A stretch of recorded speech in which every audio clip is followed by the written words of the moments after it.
When I say elite, I want you to yell back builders. Elite! Builders! Elite! Builders! Everybody's like, yo, what did I just walk into? It's like a cult. What's going on? We've saved the best for last. Give him a huge round of applause to Aaron Novello. Grown-ups, in between, churning babies. I know you've been sitting for a while. You can stand up, kind of shake it out, right? Move it out a little bit. I'm frequently asked on panels or on podcasts if I have any regrets during my 17-year career selling real estate in high volume, coaching some of the top agents in the country, some of them here in this room. And I was thinking about it recently. Somebody asked me, so I took the time to really, really think about it. And I came up with 2.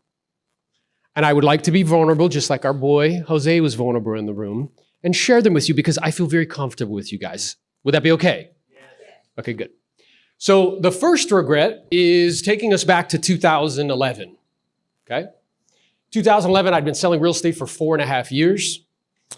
I was maniacally and obsessively pursuing a goal of hitting 100 transactions a year, okay? It consumed all of my being. I gave blood, sweat, and tears, right, to accomplish it. And we're in the month of October, and I'm close. I'm like right there. All I have to do is just finish strong, okay? That's all I got to do. And Halloween is approaching. My son is 1 year old, okay? It's his first Halloween. And I'm like, all right, I want to go to the Halloween and do trick-or-treating, but I got this goal of 100 deals, and I'm close. So I schedule an appointment for Halloween at 4:30. Because I figure, yeah, look at the moms, they're like, Because I figure, what's up, brother? I figure, I'm a trained professional. I'll be in and out in 30 minutes. Contract signed, move on, right? I'll be back. My wife's like, are you sure? I'm like, I got this. So I sit down at the listing appointment, and it's like $100,000 listing, like not 55 and older, not anything fantastic, but it gets me closer to the 100, right? And I sit down, and instantaneous when I sit down, have you guys ever seen those memes that are like, at this moment, he realized he fucked up, okay? As soon as I sit down, he's a talker's talker, okay? He is telling me his whole life story from start to finish. He does not breathe for 35 minutes. But then, to put the icing on top of it, I find out as he's blabbing and telling me his whole life story that he is a retired negotiator for unions. Anybody who's been on appointments know, as soon as you hear that shit, I was like, oh my God. He is somebody whose identity is wrapped up into negotiating and getting a good deal. But then I have Halloween happening behind me. So I'm like, all right, let's get to it. I do the presentation. We get to the part about commissions. Your boy's a trained professional. We go round and round in a circle for like 40 minutes because he's a retired union negotiator. And finally, exasperated and frustrated, I'm just pissed off at this point, and I get up and leave. Okay? It's dark out. I didn't get the listing, and I also didn't get an opportunity to witness Sebastian's first Halloween. You'll notice in this picture, the people that are here. That is my mom. That is my wife, Carla. That is Sebastian, who greeted you guys. Who is missing from that picture? Because I wasn't there. Okay? The second regret happened more recently, and it happened as a result of somebody in this room. I was on a coaching call with Lars. He was my coach. Coaches get coached. And he likes to start his coaching calls in a very interesting way, something that I was not accustomed to, nor did I like. Because I'm a hard-charging type A personality. So he would say, hey, I want you to give me professional wins. And I'm like, great, got that. Then he's like, personal wins. And on the personal wins, guys, struggles. Grasping at straws, like groping, like I had nothing. Professional wins, though, guess what? Got along with this, right? And finally, Lars is like, he's so gracious, but he finally is like exasperated with me. And he's like, look, dude, if you don't come back to the next call with a personal win, we're not going to do this anymore. As a hard charger, he got my attention. Okay, he means business. He's not fucking around, right? So I proceed to start to pay attention and look for a personal win. And I am so excited because I got one. I'm like, ask me that question. I'm ready, right? So I'm like, yeah, like get past the professional wins. Just ask me the personal one. I'm ready. So he's like, personal wins. I'm like, I got it. I went to my son's soccer game. Now, to put that in the context, the year previously, I had only gone to one of his soccer games at school. Now, the reason is because they're at 4 o'clock in the afternoon. That would mean I don't have to stop what I'm doing at 3 o'clock in the afternoon, drive to Summit Cuesta, watch the game, pretend like I'm watching it, fucking, and then drive back, right? Totally interrupt me doing all my transactions. So I'm like, yeah, dude, I went to this game, and I'm like so proud. I'm like, I went to my son's soccer game. But then I shared with him, I was like, playfully, here's Sebastian's reaction. When he saw me at the game, he went like this. He was shocked. When I said that to Lars, I was joking, playing. I was like, yeah, bro. He was like this. Bro, Lars looked at me through Zoom into my soul, and he said to me, that's terrible. I'd never had anybody speak to me in that way. If you ever got the wind knocked out of you, that's what that question felt like to me, or that statement. And I didn't know what the way is, but I was going to find the way or make the way, right? I had turned myself into the type of person that can sell 2,000 homes, 80% of that business listing sold, do it year after year after year after year, 100 deals a year, 10 years in a row, 200 deals a year twice. It was no longer acceptable to me to trade off what I was trading off in my personal life. It was not acceptable anymore. But I didn't know what the way was. Have you ever in a personal context or a professional context said, I don't know what the way is, but I'm gonna either find the way or make the fucking way? Anybody besides me? Yeah, that's the state that you need to get yourself into. And that question and some other things helped me to get in that state, because in the right state, you'll come up with the right story and the right strategy. As a coach, people come to us and want to talk about strategy, but it's really about your state of being, because in the right state, you'll figure it out. So I was in the right state, but I didn't know what to do. So what I did is I surrounded myself with the best coaches, the best trainers, the best mentors. Some of these people that are in this room. Because I believe you're one relationship away from changing your family tree for the rest of your life. We heard that from Jose. And some of those relationships, I was that relationship for him, one of them, but Lars and John are those relationships for me. Okay?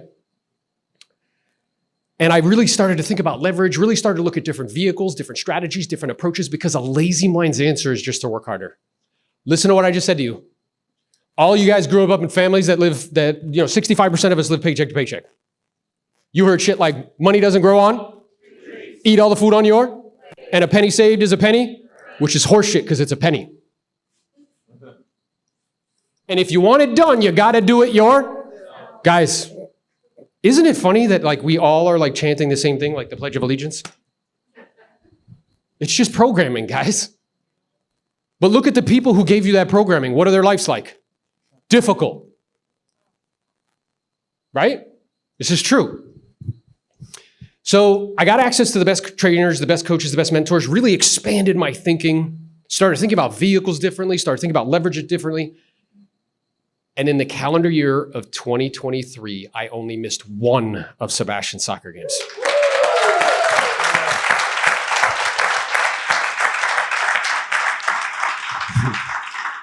I have not sold one piece of real estate in 13 months.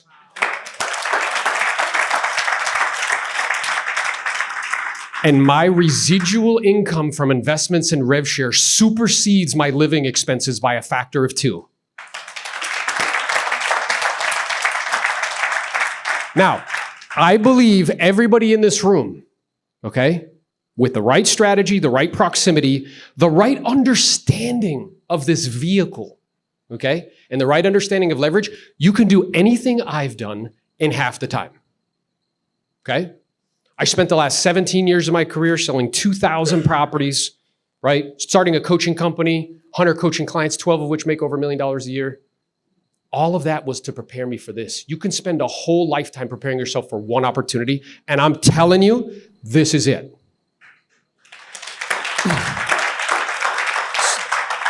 So I'm going to share with you 3 things today, okay? The first one is I'm going to give you examples of other companies that do rev share. You just don't realize it or think about it. And I promise you, when I share them with you, you'll know them immediately, okay? The second thing we're going to have a brief conversation about is actual leverage, because there's different forms and different types. And truthfully, until 19 months ago, I had a rudimentary understanding of leverage. And I would propose most of you do in this room, okay? We're going to talk about this thing called the opportunity ladder. And you can start to ask yourself a question where you are on the opportunity ladder. And then I'll show you what this vehicle has done for me. Who's up for this? Say aye. Aye. Let's go. One more time. Who's up for this? Say aye. Aye. That's what I'm talking about. Good. So the first person we're going to talk about that has participated in a rev share opportunity is this guy. How many people know who this guy is? Yeah. Okay, so you may have a goat, but that doesn't make him the goat. This guy is the goat. Okay? Now, most people don't realize is the vast majority of his wealth was created via rev share. Glenn Sanford looked at the industry and said, yeah, I get it. That's the way it's always been done. That's not how we're going to do it anymore. Is this making sense to you? Yes. Okay. So, how did this work out for MJ? Well, when he first did this deal in 1985, he made $5 million from the revenue share from every Nike shoe that was sold. Do you know how much money he made in 2023? $256 million. Because he chose to get a piece of the... That's right. What do you settle for? Pieces of plastic?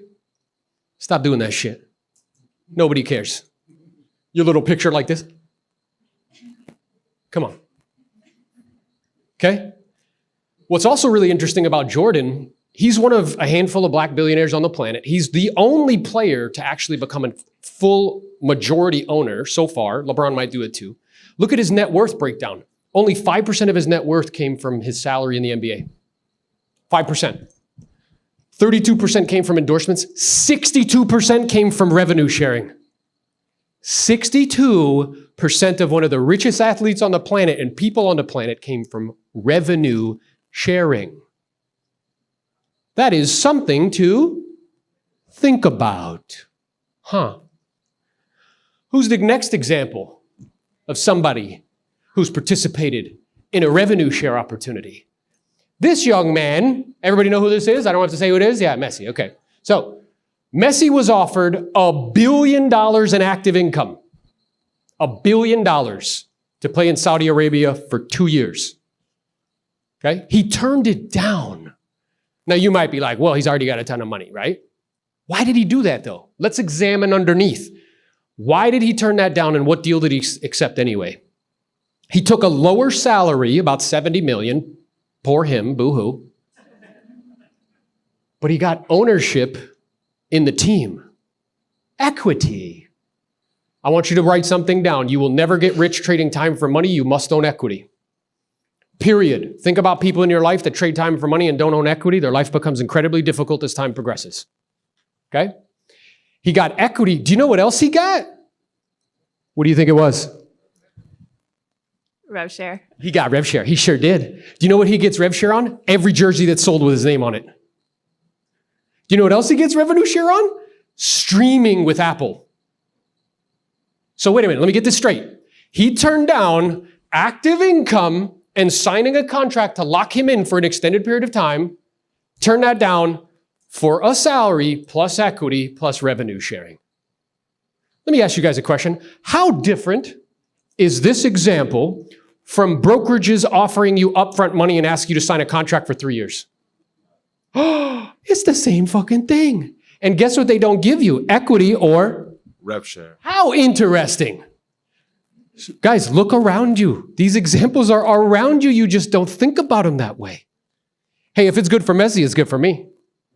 If it's good for Jordan, it's good for me. Right? What's the next example of a business whose economic model is revenue sharing? By a show of hands, how many people in the last 7 days have spent any time on YouTube? Show of hands. Everybody up. Look around the room. It's like 90% of the room. Okay. I'm curious, does YouTube create any content?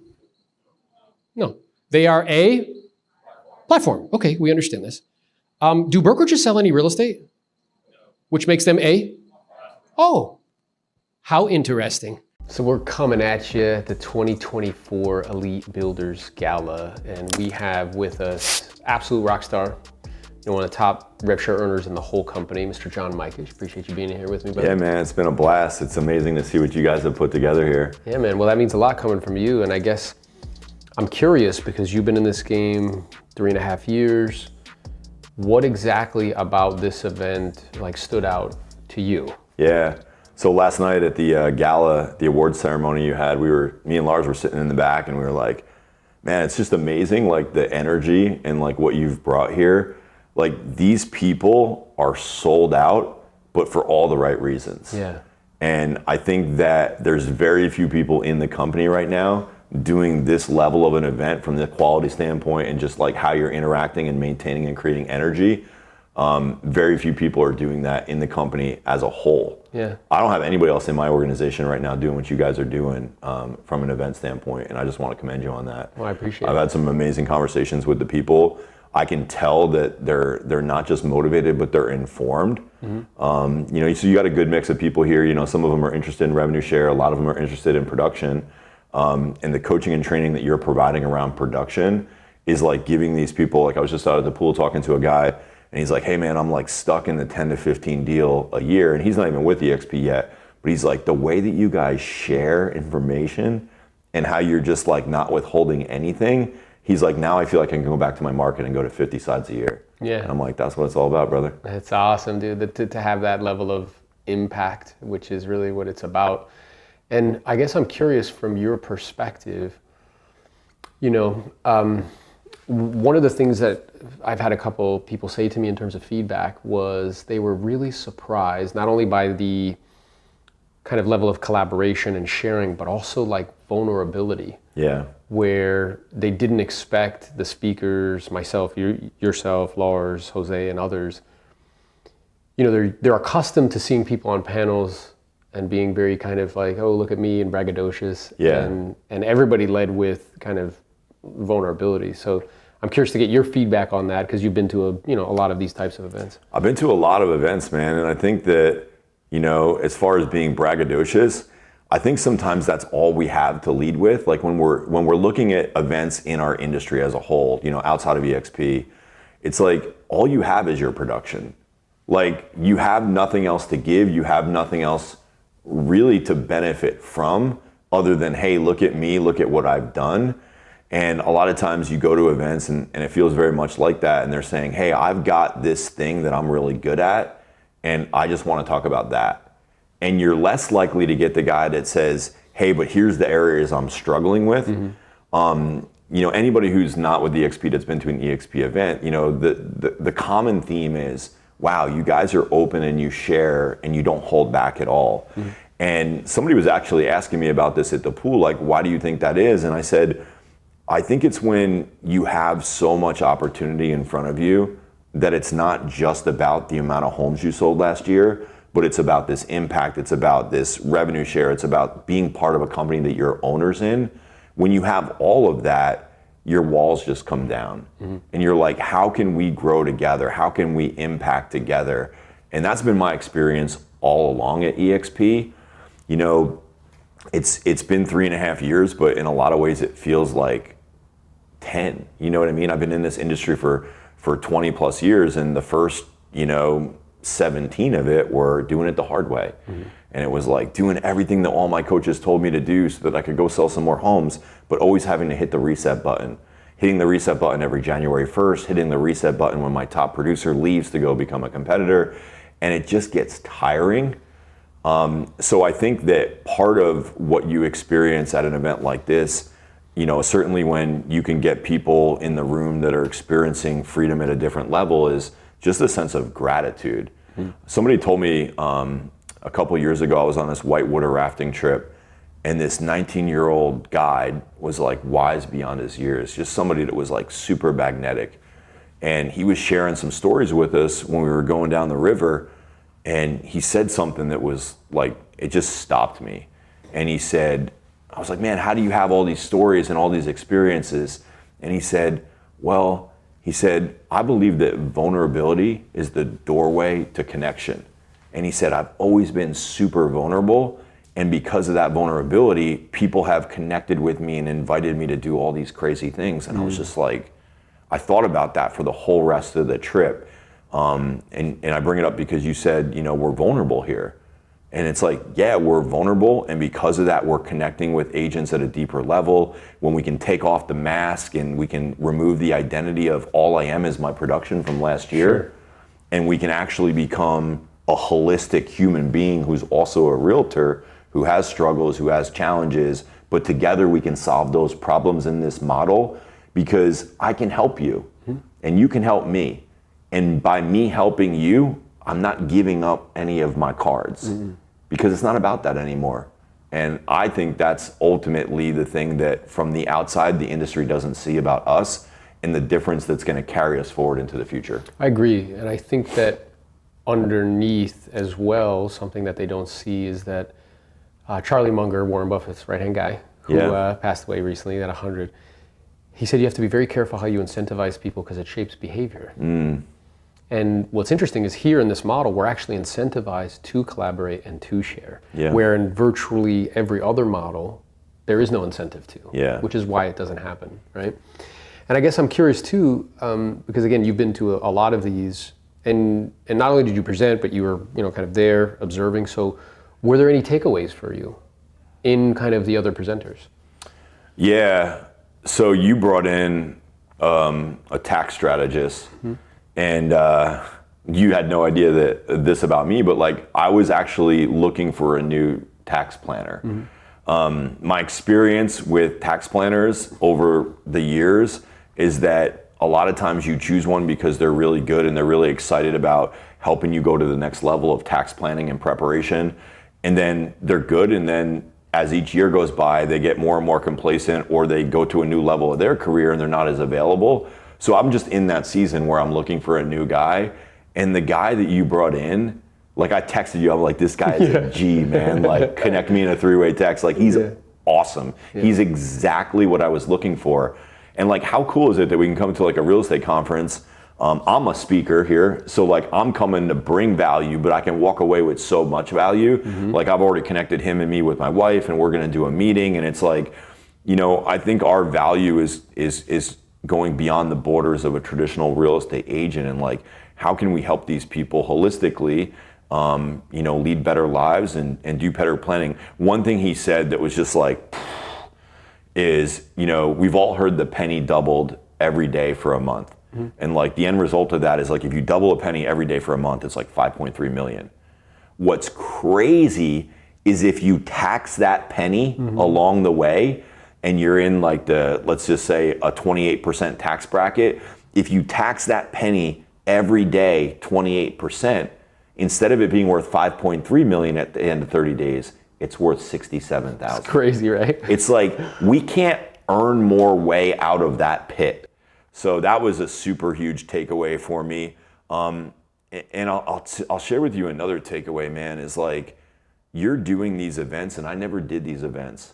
Like when I got in and I started growing, it started to go fast, and like we were just trying to keep our arms around it. One of the things we say is we were building the plane as we were flying it, and we were trying to like provide the leadership and the structure and the coaching that everybody needed that was joining, and we just never made time to do these events, which is a takeaway for me because I think about like your business and your organization and where it's going to be in say 3 years from now. And dude, it like gives me goosebumps, man. I'm like super excited for you. But like, how cool is it that we're in a model where like I can be your biggest cheerleader, and you can surpass anything I've done, and we both benefit. Yeah, and you actually want me to do that. I want you to, yeah. Which is like, when you were saying earlier about, Charlie Munger and be careful how you incentivize people, it took me about 90 days after joining EXP to realize this. But everything that I did prior to EXP was to incentivize people underneath me to basically be enslaved to need me. And I didn't think about it that way when I was going through my business. I'm like, hey, I want to help you be successful as an agent, but only successful underneath me. Yeah. And in this model, that goes out the window, and I can actually champion people to their highest levels of success, even if it's outside of me, above me, bigger than me. And that made my soul feel right. Like, I don't even know how to put it in words. It was like I said, it was like 90 days into this like EXP journey, and I'm like, wait a minute. I've been helping people only to help myself. Yeah. And now the best way I can help myself is to help people to the greatest extent that they want and can be helped. Yeah, and I think it's a shift from playing a finite game to playing an infinite game. Yeah. Where I was on a text message recently, a DM, a broker, and I started to ask him some questions about his model and stuff, and he was like, well, I make money off the agents, and I'm like, well, what value do you actually add for that? And he was like, was that a loss? He's like, well, I give him some leads and stuff, and like, that's it. And I was like, oh. And then we get into this conversation about where it's evident in how he's communicating what his leadership style is, which is, I want to keep people. What he actually said to me in a DM, John, like legitimately verbatim, was, I want them to do a good job. I'll reward them for doing a better job, but I never want them to think that they can become me. Yeah. That's what he actually said. Yeah. And what I said to him back is like, well, I'm like, it's a king of the hill strategy. It's level 1 leadership, which is, I'm the king of the hill, and if you start to rise up the hill, I'm going to knock you down. Mm-hmm. You know what he said back? He's like, yeah, the king of the hill strategy is working, and I live a comfortable life. Wow. That's what he actually said. And I was like, dude, I'm telling you, it's flawed thinking. And then he asked me, he's like, have you ever seen the show Billions? And I was like, look, dude, I get it. One philosophy is I'm in it for myself. The other philosophy is I'm in it to serve others, right? And I shared with him that what'll happen long term, which is really what judgment is like what's best for long term, is that if he keeps that philosophy, he's essentially surrounding himself with low-level players, and it will radically inhibit his growth, right? And that's really what we're talking about, isn't it? Yeah, it's crazy too, because he may think that he's comfortable and that that's where he wants to be, but true happiness, true success is always found in the service of others. Yeah. And it's like he's robbing himself without even knowing it of joy and fulfillment and peace that you'll never have in that motto. You always be scared about where the people are at and are they gonna like leave you, and it just gets messy. And it was, part of my story was like before I joined EXP, I was ready to leave the real estate industry. Even as successful as we were with the company that we had and, making a very, very great living, I was ready to turn my back on it because I was tired of being stuck in that cage. And, we come over to this and we get to inspire and help people and share the knowledge that we have and meet them where they are. And, maybe they are an agent and they just want to sell more homes. Great. Maybe they are a team leader who's struggling to make profit. Great. Maybe they are a seasoned team leader that's doing well but doesn't really have an exit plan. Great. Let's help them where they are. And I think that, the real estate coaching industry has been an amazing industry for so many years because there's a need for that. And we're able to provide that need at no cost to our people, which is really exciting to me. And I think at this point, like it's never going back. It's the way it's going to be forward. And as the industry catches up to this new way of doing business, it's just going to be an exciting journey for those of us that stepped up early and get to lead people. And I'm excited about the future. Yeah, me too, man. Very excited. So, and in that vein where you were saying like they're all coming to the same conclusion, we talked about at the event. I loved your presentation. And I was talking about this thing called a Schelling point in game theory, which states that if you have two competitors and they're not speaking to one another, there's zero communication, with a high degree of probability they'll oftentimes converge on the same thing without talking to each other. And we looked at some stats how like the net kind of retained dollar to company retained dollar to brokerages has gone from 50% 50 years ago to down to like 10, 11%. Yeah. And that's just a fact. And that there's 120,000 brokers in the United States and 70% of them have less than 10 agents. That's also a fact. So what I kind of see happening is that we're all converging due to these outside factors. We're all converging on the same thing without speaking to each other. Yeah. Which is we have to get rid of staff and space because that's the only way you remain profitable when margins go down so much. That's right. It's the last thing to get rid of, and they're the highest expenses. And we've already done that. EXP's already done that. And it's converging to models that give more back to agents with equity or like rev share. So when I hear Glenn say, yeah, like in 10 years, 50% of all agents will be of cloud-based brokerages, I see why he's saying that. Yeah. I see what he's saying. I actually think it's going to happen in less time than that because the compression on the market right now is going to accelerate that happening. But certainly within that time frame, I think that's super realistic. So yeah, it's just good to be with, you know, other people that I enjoy doing business with and just seeing what you guys are doing. And I'm excited about your next wave of growth, and just seeing other people get there is like super fulfilling to me. I was recently, before I came in here, I was skiing in Whistler with my sponsor, AJ. And, you know, I can tell he's like super excited to see where I'm at. Yeah. And like, I'm getting to experience that through you now. And like together, we're just all moving forward. And it's given us a fulfillment and a freedom that didn't exist to us outside of this industry, outside of this model. Yeah, and I can attest to what it is that you're saying, because I can hear people like, come on, bro. Like, you guys really help each other. Well, what's wild is like, I didn't pay you to come here. Nope. Like, your time is super valuable. You were out on a trip with like, you know, your boys, like hanging out, Yep. and you flew in and got in really late and gave an awesome presentation, and you're here talking to me now. So like, and I'm also aware, like, if I ever have a question, like, you always get back to me same day. Yeah. Right? Well, what you're trying to do right now is you're trying to explain to somebody that may be listening or watching to this, like, this is real, this is how it is. But it's like one of those things, like we always say, is like, you'll never really understand it until you experience it. Like, I'm here because I feel blessed and grateful. And like, there's like very little things that I can do that are more business exciting for me than like helping you do what, you know, this model allows you to do. Yeah. But yeah, nobody paid me to be here. I'm here because I want to be. Yeah. And I'm excited about it. And so many people have helped me along the way, like people that aren't even in my organization. It's like that collaboration piece, right? Mm-hmm. Like, we all own part of this company collectively together, and we all want to see it grow and see it thrive and like take it to the next level. It's dope. Well, I'm proud to be in partnership with you, bro. Yeah, man. You too. So we have with us today the one and only pride and joy of Texas. Miss Jessica Nelson. She's a fantastic real estate agent. She's a coach for the Elite Coaching Company. And she's an awesome human. Super excited to spend some time with her and see what she has to share with us. So you came all the way out from Texas. It's not that far. It's not that far. That's true. What was the experience like for you? What were some takeaways?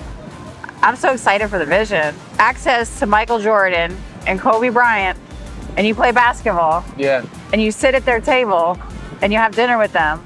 You hung out with them all weekend. Like, what's better than that? We're gonna be 2,000 people. Oh, for sure.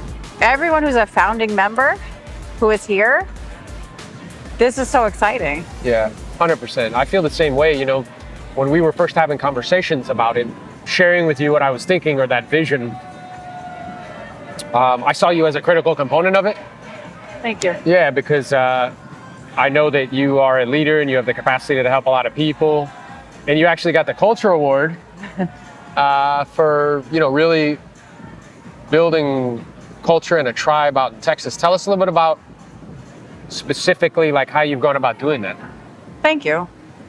I listen to you. You know, when you don't really understand why you're doing something, you don't do it the right way. Go get agents. Okay, but why?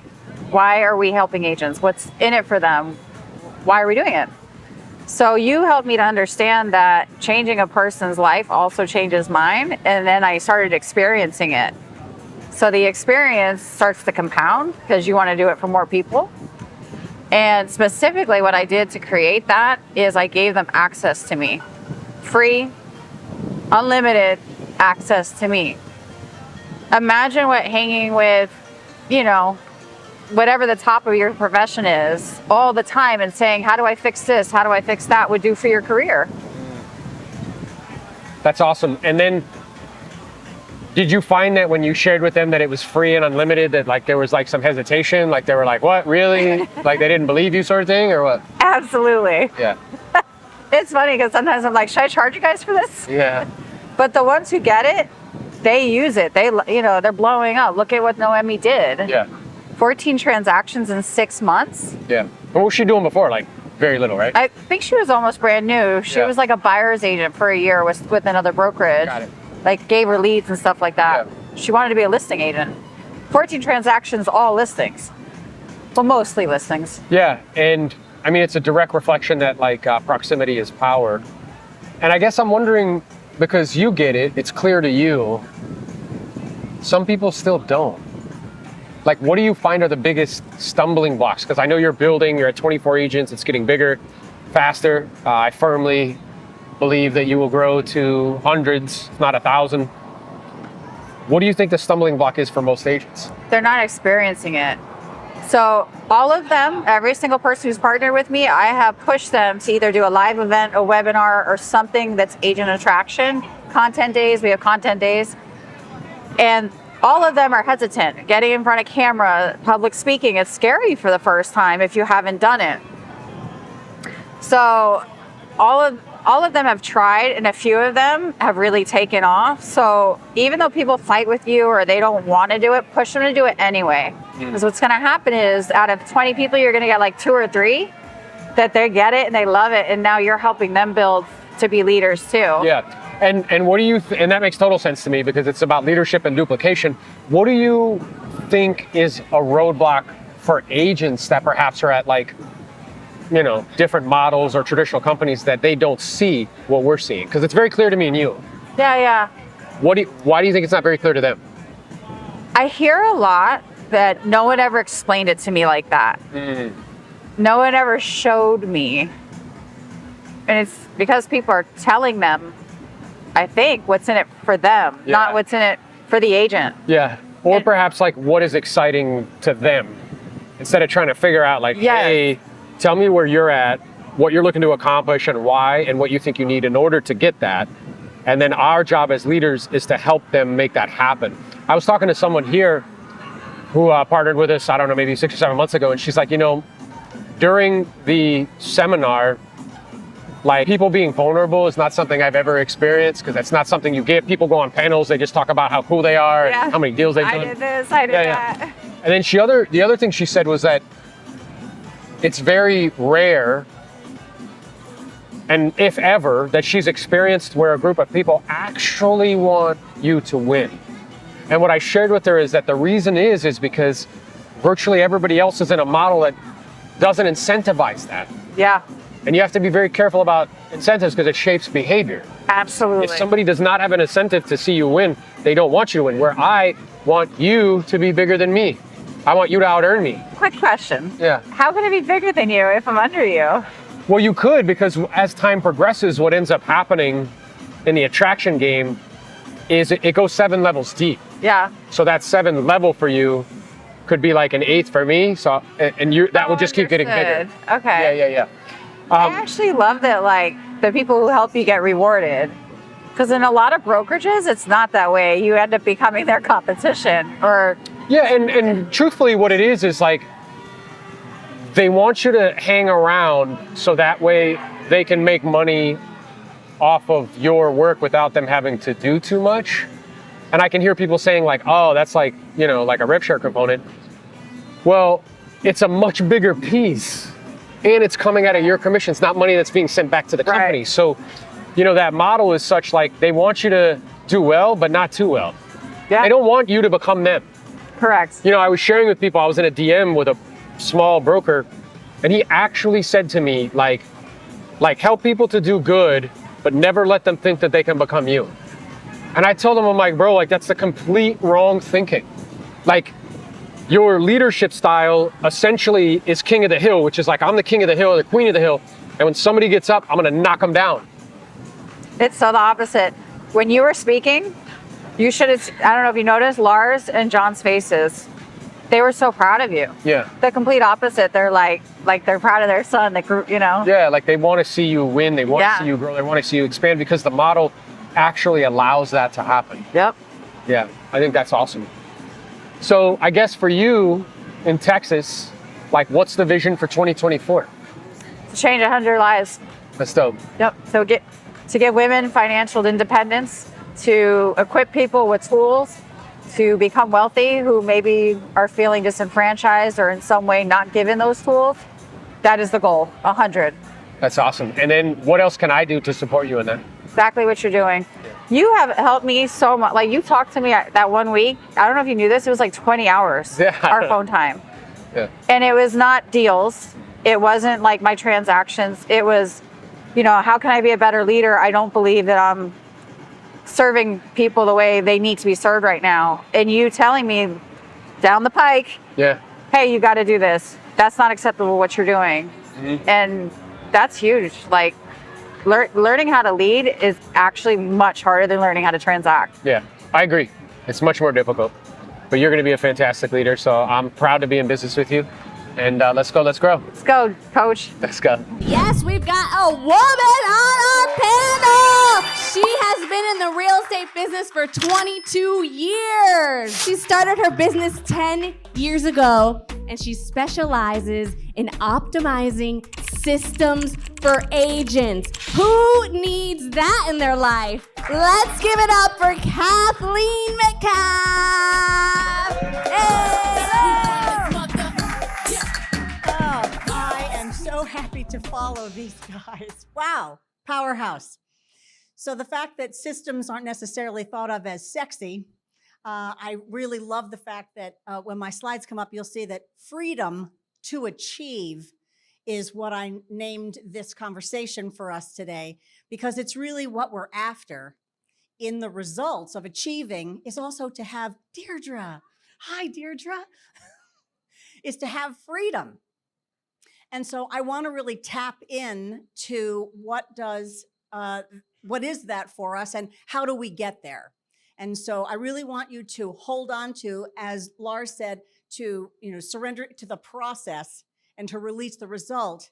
That's a part of what the systems, the workflow is to do for you, is to give you a way to have freedom as you achieve and so that you have freedom when you achieve. So I named my company Cambium. Cambium, spelled with a C, is the layer underneath the bark of a tree that provides the tree with oxygen and nutrients for it to grow and thrive throughout its lifetime. And that is what your operations is underneath your sales. So to attract, convert, and deliver, there is a system underneath there, a process underneath that. And then we're going to get to talk today about how that can go, what that can look like. I'm considering this as Google Earth. So I'm going to give you the high view of being able to look at the workflow and the systems that can happen in your real estate business. So then you're still going to need Google Maps. And from Google Maps, you're still going to want Siri, of some place to go to ask questions, to be able to say, how do I apply this in this situation? But for right now, we're going to do some Google Earth.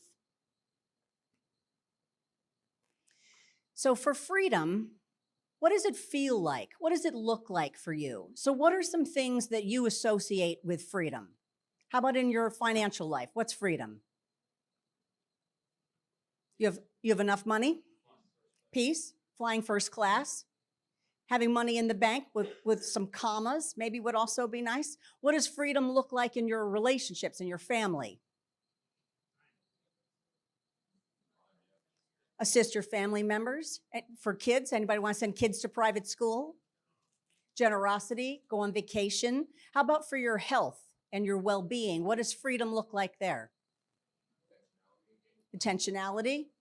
Shopping at Whole Foods, you're able to buy organic, you're able to have whatever you want and need, you're able to work out, belong to the gym, get massages, right? All those really wonderful things.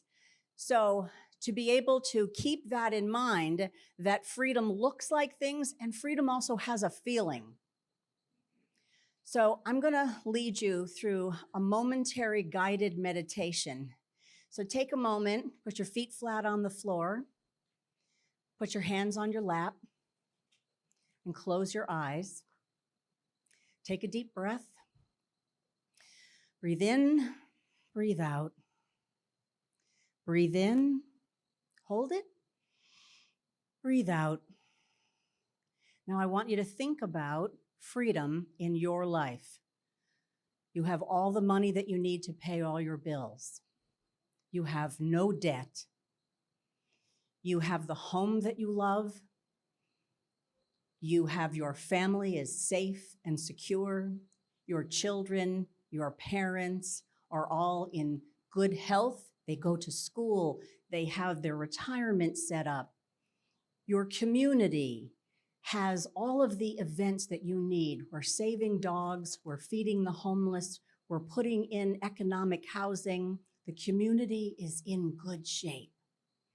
Your health and well-being is fine. You are in good health, you are strong, and you feel at peace. You feel confident to walk into any situation that you have what you need. You have a network of people that you need to solve any kind of situation or problem, and you have a faith that the process and the network will support you. You have a faith that the laws of the universe, the gods of your understanding, are there to support you. Now, I really want you to ground this peace. This is the freedom you are chasing to achieve. Take a deep breath. Breathe out. Feel your feet on the floor and your fingers on your lap. And open your eyes and come back to hang out with me. So this freedom, this is what all this chaos control is for. Is that what we're seeking? Is to find that freedom in all the ways that looks like and feels like for you. And so now we get to design, okay, so what is that? What are the possibilities for that? So in order to look at how we might design your businesses, I also want to talk a little bit about the history of work. So we are influenced by things that we consciously decide, ways in which we have heard, we have great models to follow. We are also influenced in the way we work unconsciously by social norms. It's the way we saw it. It's the way our parents modeled it. It's totally unconscious. We don't even realize what an influence it has on our lives. So how many people here, raise your hands if you will, have had another career before real estate? You worked for a company. Okay. How many people had a boss they really liked? Me too. Who had a boss you didn't really care for? Maybe even more hands. How sad. Right? And how many of you have built and had another business, had another entrepreneurial venture before this? And how many people didn't like the way they ran that, didn't like the way that happened? So the history of work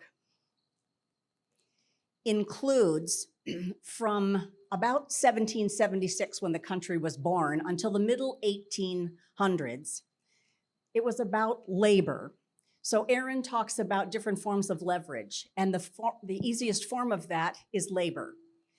And so in order to look at the evolution of work, it used to be that people had a farm and their family worked together on their farm, or they had handcrafts and they had something special that they brought to their village. And then we had more people, and the peasants, which what they called them in Europe, right, needed to then be able to come and work in industrialized food. And so now people began to work the fields, and usually the men left the women and went to work in some sort of industrialized way. In the very beginning, the first real farm workers were slaves. So we had the history of people working against their will, right? In 1886, we had freedom from that, but now we still had the industrialized revolution happening. So then what we did is we created factories.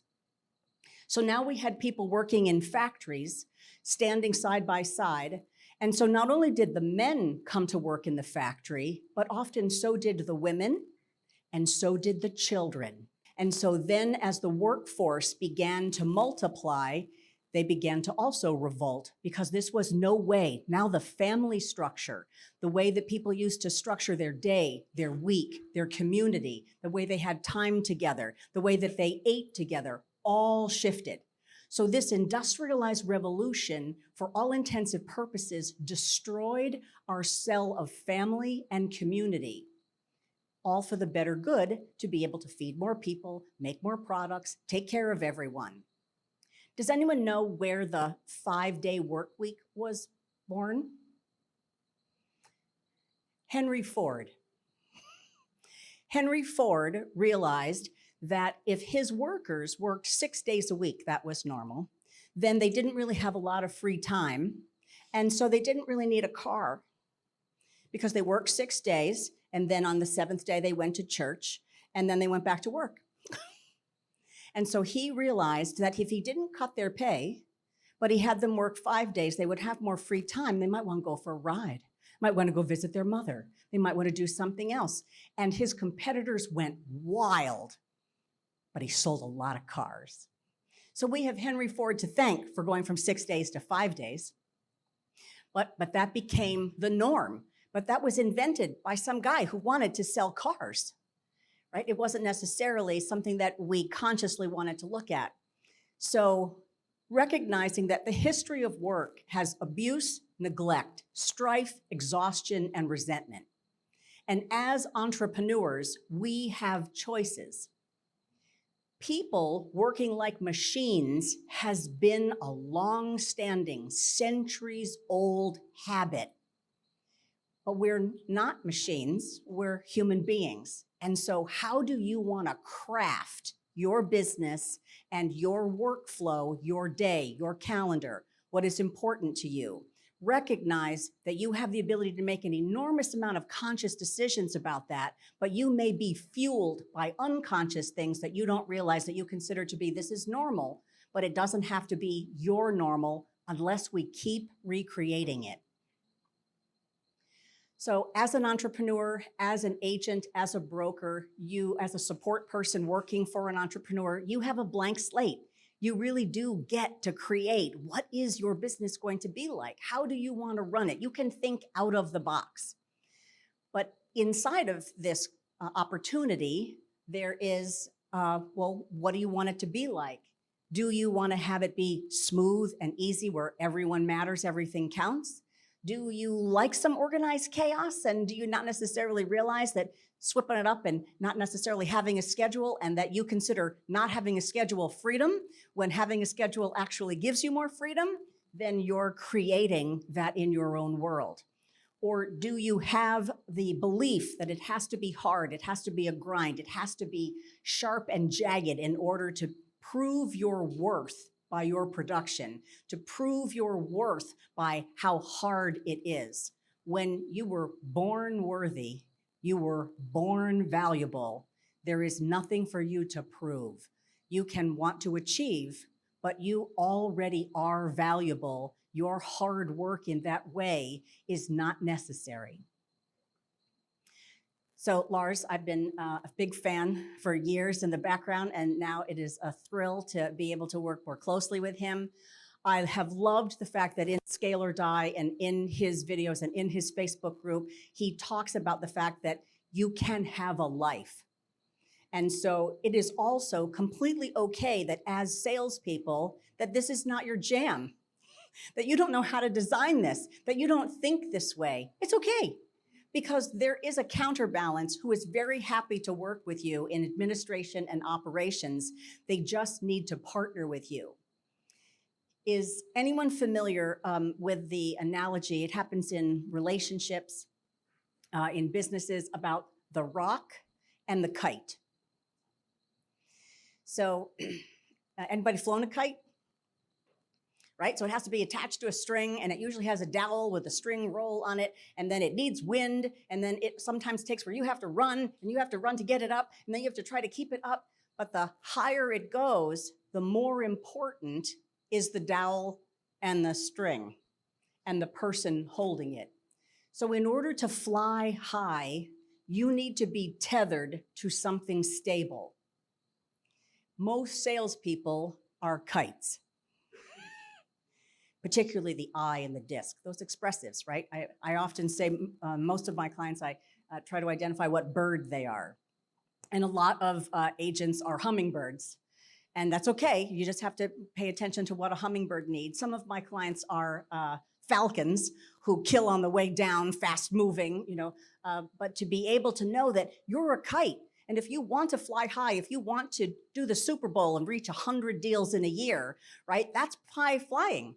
And so what is tethering you so that you can let go of your concern that it's what you do to attract and convert is going to be delivered consistently, so that that service, that the promises that you have made are going to be followed through on your systems, your operations, your administrative operational support network, whatever that can look like, is your rock.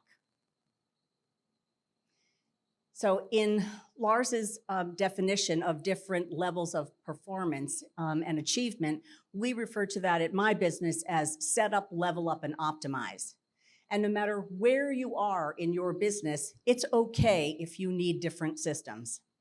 We have worked with agents who are making multi-million dollars in GCI. They've been in the industry 25 years and they barely have a checklist. They've had a TC who's been with them for 20 years. And if Katie leaves, everybody's in trouble, but they do a lot of deals, but they don't have a lot of systems. And we've worked with a woman in Seattle who used to spend time, who was in prison, who turned her life around, became a broker, wanted to have a brokerage of people of color.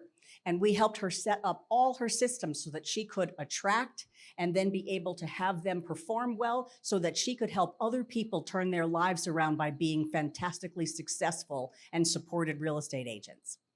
So you can be starting something and you can be well into your career, but you're also going to want to optimize your systems as you go.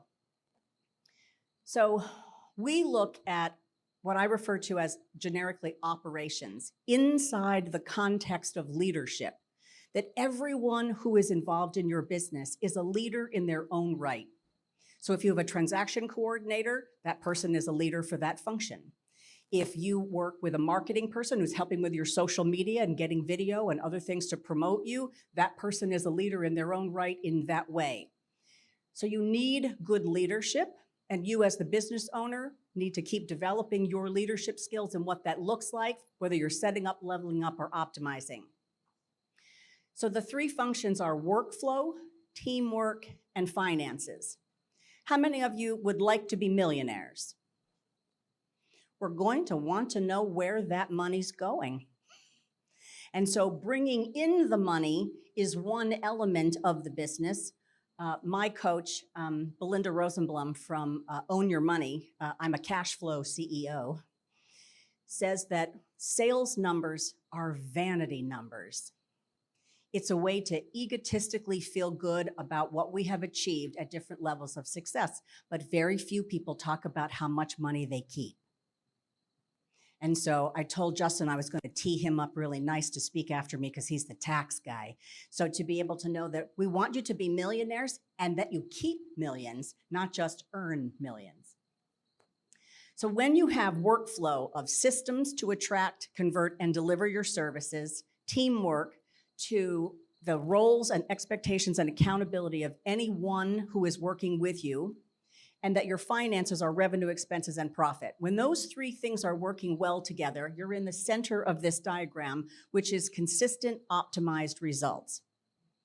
Anyone ever suffered from burnout, overwork, chaos? So when you don't have good teamwork, you have chaos, burnout, and people making mistakes. There is such a thing as capacity. And once you reach and exceed capacity, you're no longer effective. So that's also true for your team members. There is capacity of what is the kind of volume that they can do, and you want to avoid chaos and burnout so that you don't have those mistakes. When you don't have your finances in order, you can have high expenses and minimal profit. When your workflow is not well designed, you have limited capacity and volume to do business. So you can see that this is the trifecta of being able to not only have the space to attract and convert, but you have the support system to deliver, and you're actually looking at what are you going to keep financially. So in terms of set up, level up, and optimize, when you're starting your business and you have some leaves and some flowers and you're building root structure, you want to be able to see how can you right now structure your workflow, your operations. Then you're going to need to hire and train potentially people who work with you. They don't necessarily have to be in your business, but you're going to want some kinds of support, including if that's your kids that help you do postcards. That's still leverage. Yeah, and then it's about impact. It's not about money anymore. So that's one of the things that Lars would tell me. He's like, bro, this isn't about money anymore. Like, this is about impact, and it's about time. I was thinking about all the different